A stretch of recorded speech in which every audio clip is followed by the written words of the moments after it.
tem uma amígdala no cérebro, uma área, uma forma de uma amêndoa também, que diz para você que está na hora de agir. Então, quando ela dispara, você tende a fazer alguma coisa. O que é outra questão, mas você tende a agir.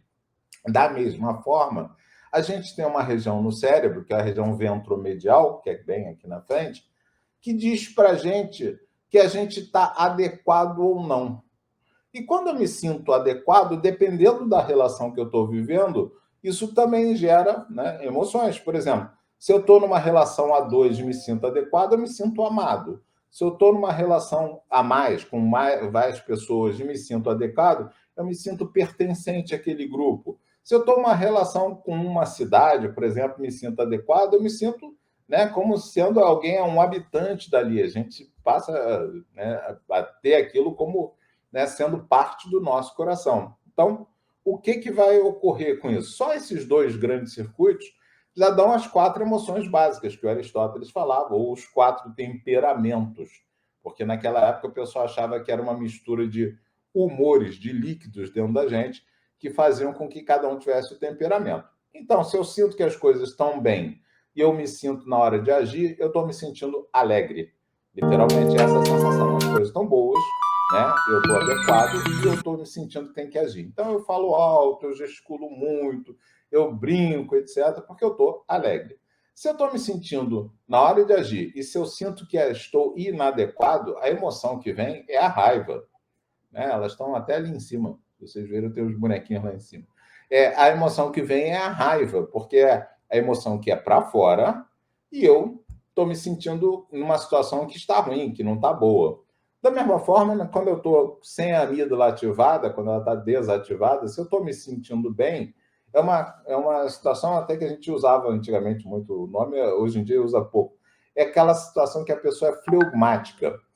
O que é a pessoa flegmática? Né?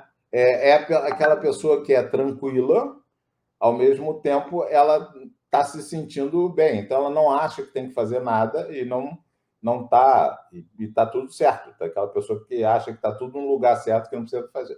E se ela está se sentindo mal e não sente energia para agir, o que ela vai se sentir é deprimida, né? Ou melancólica, é a tristeza.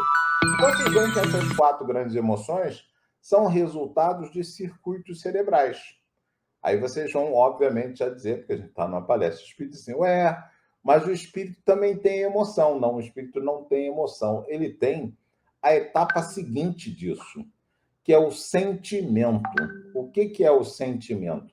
É quando eu vou lá, leio o meu corpo, eu leio a emoção que está ocorrendo, entendo a situação que está ocorrendo, e aí eu dou forma para isso. Um bom exemplo que eu gosto de dar disso é assim: eu passo na rua e vejo uma pessoa caída no canto. Eu digo, caramba, um ser humano, né, abandonado ali no canto da calçada, etc. Isso não pode acontecer. Isso não pode acontecer é literalmente uma expressão de raiva, da emoção raiva. De posse dessa emoção, eu posso entender, isso não pode acontecer. Eu tenho que fazer alguma coisa. Eu vou lá, eu acolho a pessoa, e visto ela, dou comida, dou um local para ela dormir. Ou seja, da minha raiva pode surgir a caridade como sentimento. Da mesma forma, como a gente já viu acontecer no Brasil, tem gente que vai lá e vai enxotar aquela pessoa ou mesmo tentar assassiná-la. Jogar querosene, tocar fogo, como já aconteceu no Brasil mais de uma vez até. É a mesma raiva de base e, no entanto, o sentimento é completamente diferente.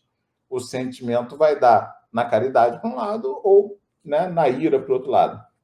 Então, os sentimentos são milhares. A gente não vai conseguir definir sentimentos. É mais ou menos como se eu pegasse e falasse que são 7 notas musicais e eu posso compor milhares de canções com elas, né?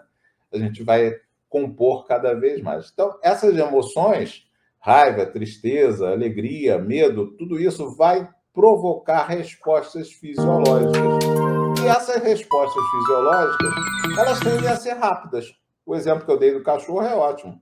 Porque na hora que o cachorro vem, você sente medo, salta para longe dele e, normalmente, quando você chega no final do salto, você já está com raiva. Você diz, não é possível que não botem esse cachorro na coleira, que ele fique assustando todo dia as pessoas na rua. Né? Então, assim, a gente salta com medo e já chega no fim do salto com raiva, já mudou o sentimento que eu estou sentindo. Eu tenho um jeito de fazer com que a emoção não decaia. Normalmente, como é que eu faço para que a emoção não decaia? Eu uso o pensamento para ficar ruminando as coisas para manter a emoção.